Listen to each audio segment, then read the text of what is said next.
Cette émission est rendue possible grâce à la famille des partenaires de l'Église de la Victoire.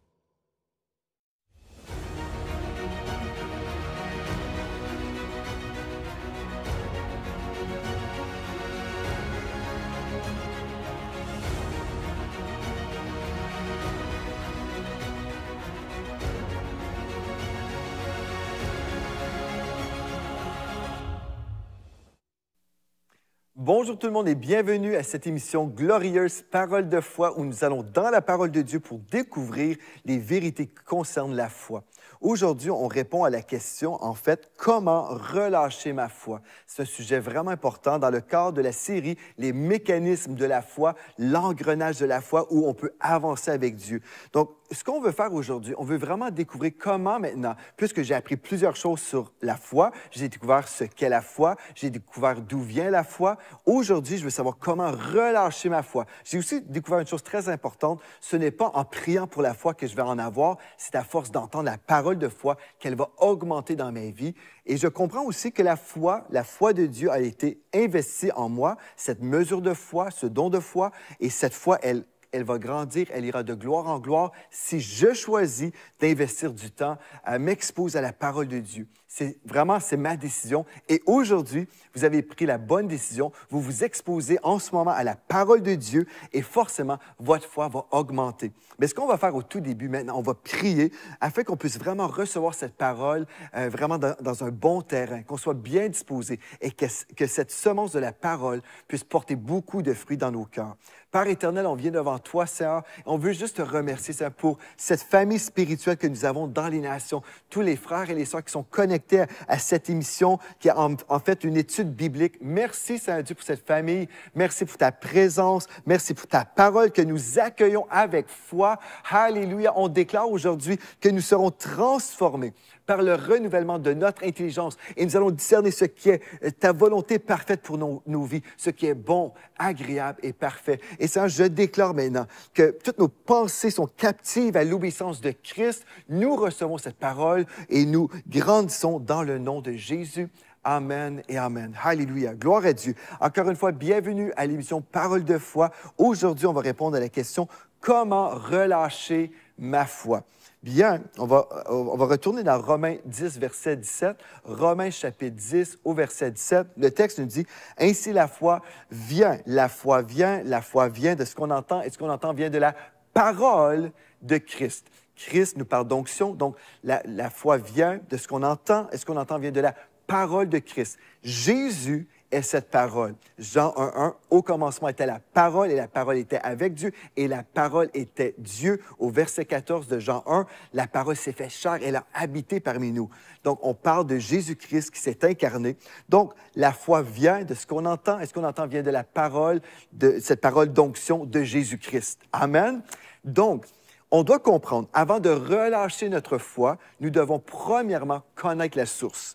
Amen. On a déjà mentionné que les gens peuvent croire toutes sortes de choses, mais la foi de Dieu, cette foi opérante qui transporte, qui déplace les montagnes, c'est une foi surnaturelle. Cette force de la foi déplace les montagnes parce qu'elle vient de Dieu. Amen. Donc, gloire à Dieu. Donc, la foi vient de ce qu'on entend et ce qu'on entend vient de la parole de Christ. Donc, c'est à moi de choisir de m'exposer régulièrement à des enseignements de foi pour que ma foi soit forte et bien développée. Amen. Maintenant, on a vu dans Hébreux 10, 38, « Mon juste vivra par la foi ». C'est un fait, le juste vivra par la foi. Et dans Romains, chapitre 14, au verset 23, à partir de la version Sommeur, nous lisons, « Mais celui qui mange tout en ayant des doutes à ce sujet est déjà condamné, car son attitude ne découle pas de la foi. Or, tout ce qui ne découle pas de la foi est péché. » En fait, mon juste vivra par la foi, c'est la façon qu'on vit et tout dans notre vie est impliqué par cette révélation de la foi.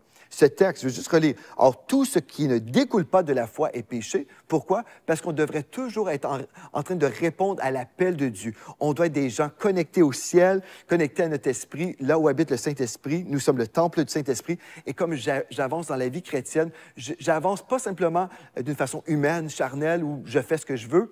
En fait, je reste connecté à mon esprit, connecté à l'Esprit de Dieu, et Dieu me dit, fais ceci, fais cela. Non, ne va pas ici, ne va pas là. Sois dirigé constamment. Et c'est ça qu'on veut, la vie véritable de l'enfant de Dieu, une vie de foi saine. C'est une vie connectée au Saint-Esprit. Amen, alléluia. Parce que, mon juste, Dieu a dit, vivra par la foi. Et la foi vient par la parole de Christ.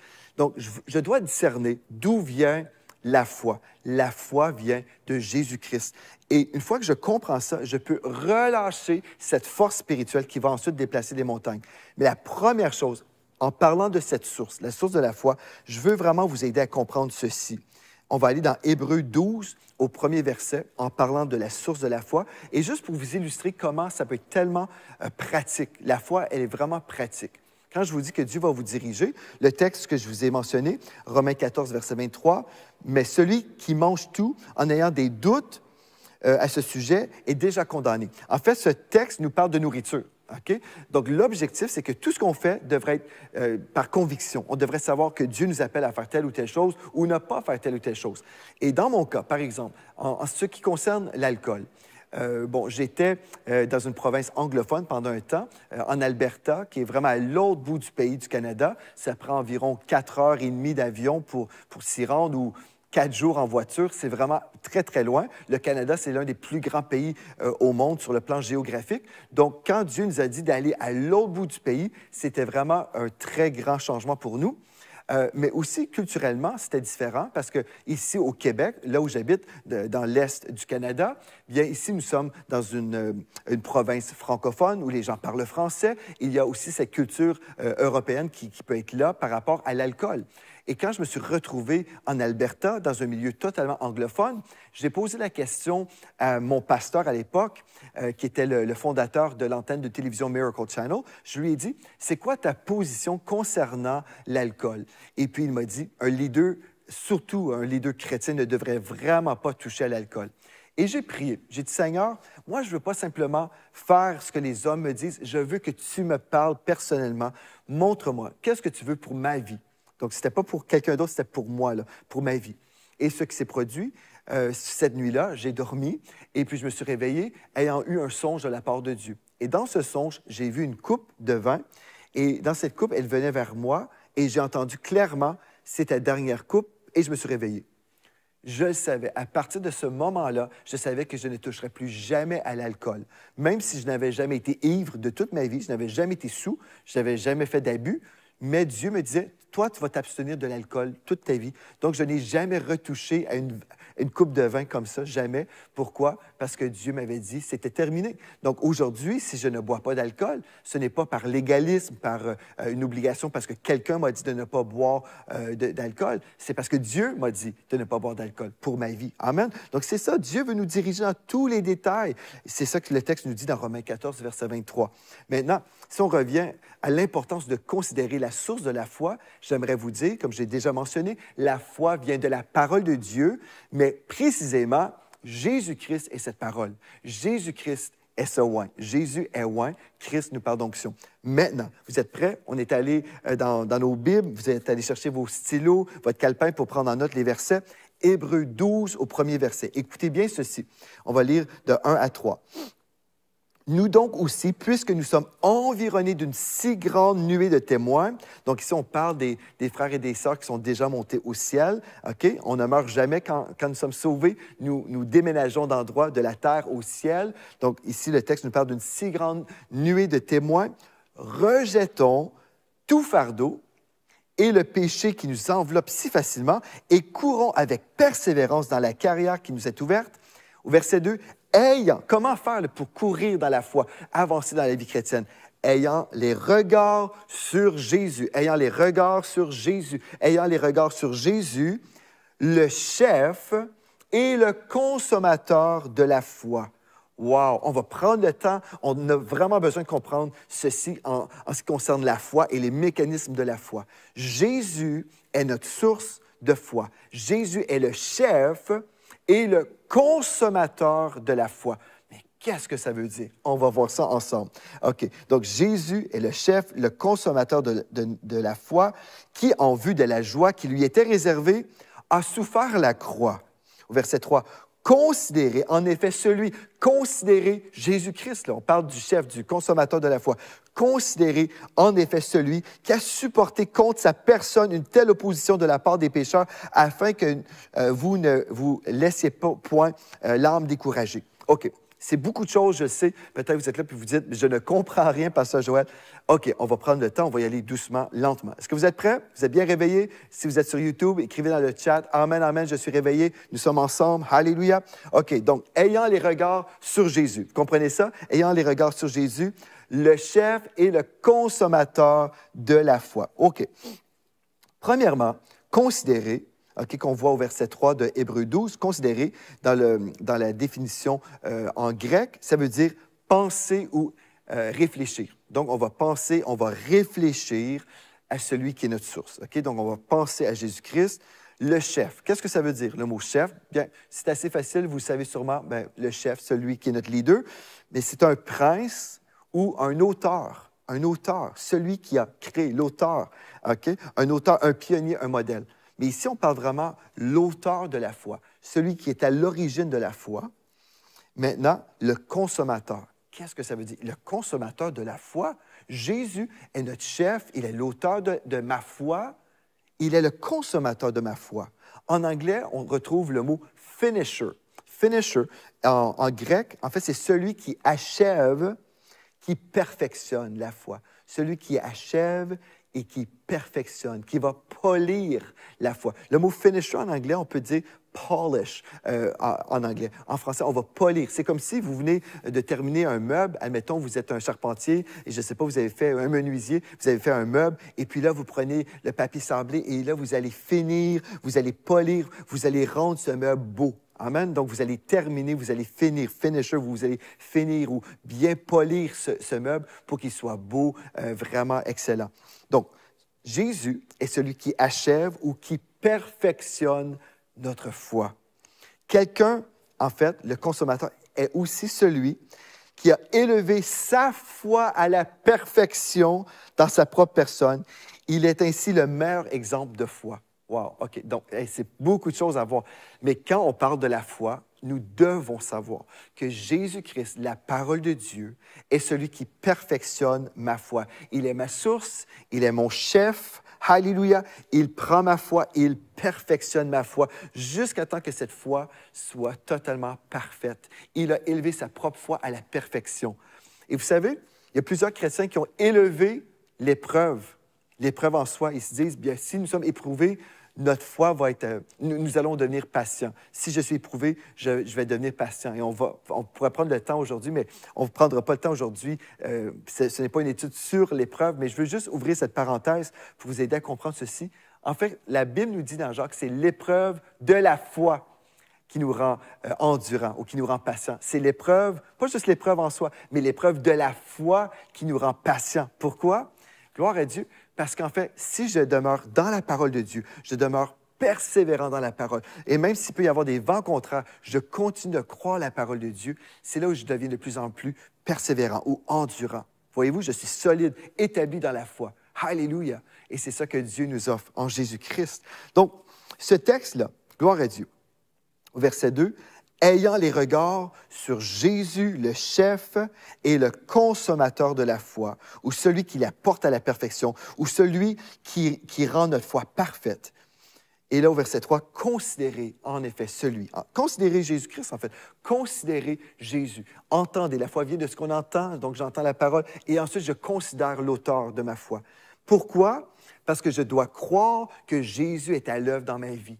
Je dois croire que le Seigneur ne m'a pas abandonné, même s'il y a des vents contraires. Je sais que ma foi, elle sera achevée, terminée par Jésus-Christ lui-même. Alléluia! Oh, c'est tellement glorieux. Et là, je vais vous lire un autre texte. Considérez Jésus comme étant l'apôtre de votre foi. Oui, Jésus, quand on parle de la foi, c'est tellement important. Jésus est l'apôtre de notre foi. Il est l'envoyé pour nous révéler les lois spirituelles qu'on a discutées jusqu'à présent. Hébreux 3, verset 1. Écoutez bien ceci. Hébreux 3, au verset 1. C'est pourquoi, frères saints, j'aime ça, remarquez dans vos Bibles. Hébreux 3, 1, vous pouvez souligner. Le texte ne dit pas c'est pourquoi, mais mes amis, les pécheurs sauvés par grâce. Non, le texte ne dit pas aux chrétiens sauvés par grâce. Non, le texte nous dit frères saints. Voyez-vous, quand nous sommes sauvés par grâce, nous sommes devenus des frères saints. Alléluia. C'est pourquoi, frères saints, qui avaient part à la vocation céleste, considérez l'apôtre et le souverain sacrificateur ou le prêtre de la foi. Wow! Considérez l'apôtre et le prêtre de la foi, Jésus. En fait, le texte nous parle de Jésus, ou dans la version sommaire, le grand prêtre de la foi que nous professons, ou que nous déclarons, ou que nous confessons. Frères et sœurs, là, est-ce que vous êtes avec moi? C'est vraiment tellement important.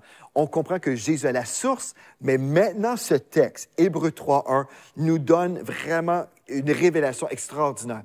Que le Saint-Esprit vous aide à comprendre maintenant ce texte. Hébreux 3.1. C'est pourquoi, frères saints, qui avaient part à la vocation céleste, considérez. On a déjà vu que le mot « considérer » nous dit « penser ». Vraiment penser à Jésus-Christ, qui est l'apôtre et le grand prêtre de la foi. Grand prêtre de la foi. Qu'est-ce que ça veut dire? Jésus est la porte, Jésus est le chemin, Jésus est notre source. Amen. Je vais considérer Jésus qui est l'apôtre, qui est l'envoyé de Dieu, ce messager, amen, et le souverain sacrificateur de la foi que nous professons. Qu'est-ce que ça veut dire, professer ici? Ça nous parle de confession. Donc, aujourd'hui, j'arrive à la réponse, parce que vous êtes là, vous dites, aujourd'hui, on est supposé de savoir comment relâcher notre foi. Premièrement, on va identifier notre foi, la source de la foi, qui est Jésus-Christ. Et ensuite, le texte qu'on vient de lire, Hébreux 3.1, que nous professons ou que nous confessons.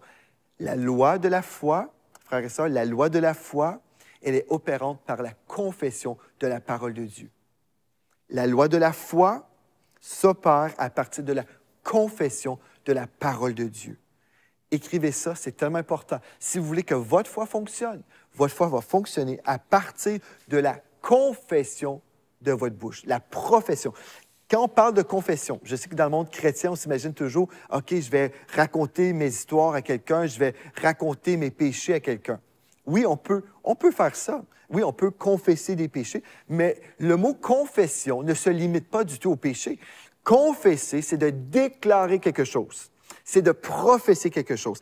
Et je vais vous le prouver que la loi de la foi qu'on a vue dans Romains 3, verset 27, la loi de la foi, frères et sœurs, elle est relâchée, en fait, elle s'opère à partir de la confession de notre bouche. Amen. Est-ce que vous êtes prêts? Venez avec moi dans Romains, chapitre 10, au verset 8. Romains, chapitre 10, au verset 8. Si vous êtes bien réveillés, écrivez dans le chat « Je suis réveillé ». Alléluia. Gloire à Dieu. Si vous suivez sur YouTube, si vous suivez à la télévision, gloire à Dieu, vous pouvez le dire à haute voix chez vous. « Je suis réveillé et je reçois aujourd'hui la révélation de la foi ». Alléluia. OK. Romains 10, verset 8 à 10. Écoutez bien ceci. « Que dit-elle donc? La parole est près de toi, dans ta bouche et dans ton cœur. Or, c'est la parole de la foi que nous prêchons. » C'est pour ça que je prêche aujourd'hui dans l'émission Parole de foi à cause de ce verset-là. Écoutez bien, que dit-elle donc? La parole est près de toi, dans ta bouche et dans ton cœur. Or, c'est la parole de la foi que nous prêchons. Verset 9. Si tu confesses de ta bouche le Seigneur Jésus. Le texte ne dit pas si tu confesses tous tes péchés. Le texte nous parle de confesser quelque chose de positif. Si tu confesses de ta bouche le Seigneur Jésus, et si tu crois dans ton cœur que Dieu l'a ressuscité des morts, tu seras sauvé. Tu seras sozo. Tu seras délivré de toutes les œuvres du diable. Tu seras pardonné de tous tes péchés. Tu seras guéri de toutes tes maladies. Tu recevras la provision de Dieu. Alléluia. Tu seras entier. Tu seras délivré. Être sauvé, c'est d'être délivré de tout ce que le diable veut faire pour vous voler, vous égorger et vous détruire. C'est vraiment recevoir la vie abondante en Jésus-Christ. Donc, si tu confesses de ta bouche le Seigneur Jésus, si tu crois dans ton cœur que Dieu l'a ressuscité des morts, tu seras sauvé. Car c'est en croyant du cœur qu'on parvient à la justice. Donc, on passe de cette place de pécheur dans les ténèbres, dans la mort, et on devient un saint, pardonné de tous nos péchés, dans la lumière. On est vraiment traduit ou transféré d'un royaume à un autre.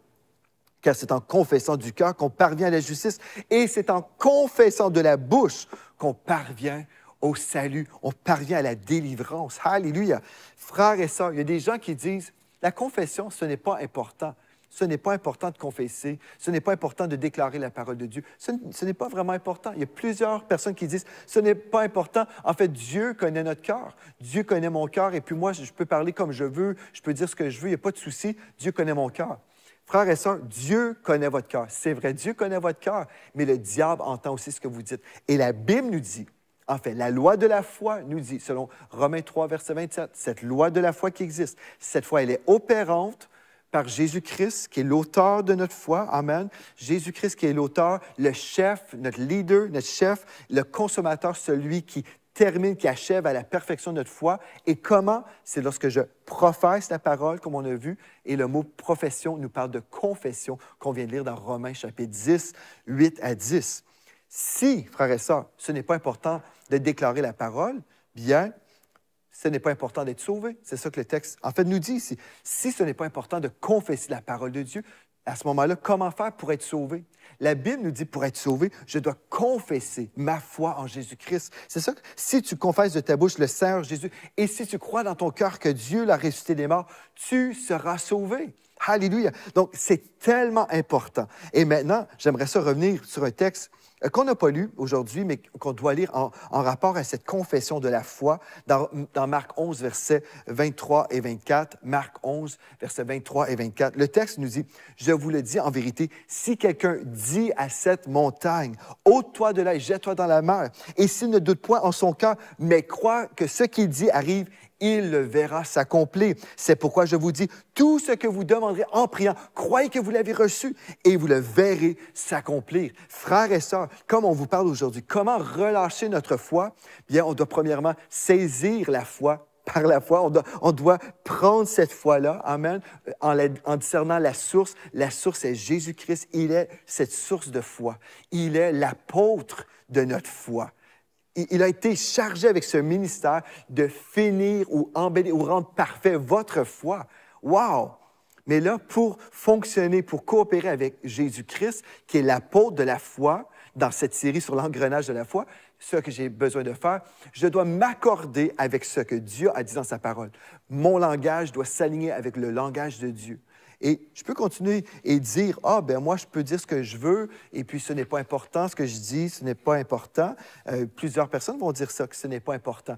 Mais la réalité, c'est que la Bible nous parle d'une loi universelle ici, qu'on retrouve même chez les non-chrétiens. Écoutez bien ceci. Luc 6, 45 nous dit, Luc 6, 45, « L'homme bon tire de bonnes choses du bon trésor de son cœur, et le méchant tire de mauvaises choses de son mauvais trésor, car c'est de l'abondance du cœur que la bouche parle. » Oui, c'est ça. En fait, frères et sœurs, peu importe ce qu'on va déposer après, on va déposer dans nos cœurs cette parole, okay, ou on va déposer autre chose dans notre cœur. Et notre bouche va révéler ce que nous avons déposé en nous. Et ce qui est merveilleux, quand nous sommes enfants de Dieu, on peut choisir de déposer la parole de Dieu et ensuite déclarer la vérité et ensuite voir des changements dans notre vie. Je veux attirer votre attention maintenant sur notre dernier passage de la journée de cette émission, Proverbes 18, 20 et 21. Écoutez bien ceci, c'est tellement puissant parce que si vous avez tout suivi ce qu'on a vu ensemble aujourd'hui, vous allez voir que vous allez être équipés pour vraiment livrer ce combat de la foi. Proverbes 18, verset 20. Et 21. « C'est du fruit de sa bouche que l'homme rassasie son corps, c'est du produit de ses lèvres qu'il se rassasie. » Au verset 21, « La mort et la vie sont au pouvoir de la langue, quiconque l'aime en mangera les fruits. » Et le mot « pouvoir » ici, au verset 21, « La mort et la vie sont au yad de la langue. » C'est-à-dire, en fait, en hébreu, yad, c'est le mot « main », main de l'homme. Donc, en fait, dans votre bouche, vous avez une main. J'ai une langue. En fait, en hébreu, le texte nous dit, vous avez une main qui va aller saisir la provision de Dieu, qui va aller saisir la promesse de Dieu. Et dans la version sommaire, chacun goûtera à satiété les fruits de ses paroles et se rassasiera de ce que ses lèvres ont produit. Et la mort et la vie sont au pouvoir, au yad de la langue. Vous aurez à vous rassasier des fruits que votre langue aura produits. Oh, gloire à Dieu! Alléluia! Et vous savez, quand on a lu Marc 11, versets 23 et 24, Le texte nous dit, croyez que vous l'avez reçu. Mais savez-vous, le mot reçu, il nous dit ici, c'est le mot lambano, qui veut dire littéralement saisir, donc prendre avec la main. Donc encore, on voit ces deux textes qui nous parlent que la confession, c'est notre arme pour aller chercher la provision, pour aller dire, c'est à moi. Et aujourd'hui, si vous êtes là puis vous dites, gloire à Dieu, moi je veux honorer le Seigneur Jésus-Christ comme étant l'apôtre de la foi dans ma vie, celui qui va achever ma foi à perfection. Alléluia. Bien, vous avez été connecté à l'émission Parole de foi où je vais vous enseigner à grandir, à aller saisir les promesses de Dieu pour votre propre vie. Et quand vous allez relâcher votre foi, gloire à Dieu, je crois que vous allez voir de très grandes choses dans le nom de Jésus. Alléluia. Merci, gloire à Dieu. Merci d'avoir été là avec moi aujourd'hui. Et vraiment, si vous avez été béni par cet enseignement, vous avez la grâce de pouvoir semer dans ce ministère en visitant semer.ca. Gloire à Dieu. Et si vous avez à cœur de faire partie de la famille grandissante des partenaires de l'Église de la Victoire, visitez semer.ca, donc semer.ca, et puis dites-nous, j'aimerais ça faire partie de cette famille. Et vraiment, ça va être une grâce pour nous aussi de vous inclure dans cette famille pour qu'on puisse voir ensemble de très grandes choses dans le monde francophone. On va continuer de prêcher que Jésus sauve, guérit, remplit du Saint-Esprit et Jésus revient bientôt. Donc, gloire à Dieu. Je veux juste terminer cette émission en vous remerciant d'avoir été là et en déclarant sur vous vraiment la gloire de l'Éternel. Et demain, on poursuit dans cette étude sur la foi. Et d'ici à demain, rappelez-vous de ceci, en Jésus, vous êtes richement bénis.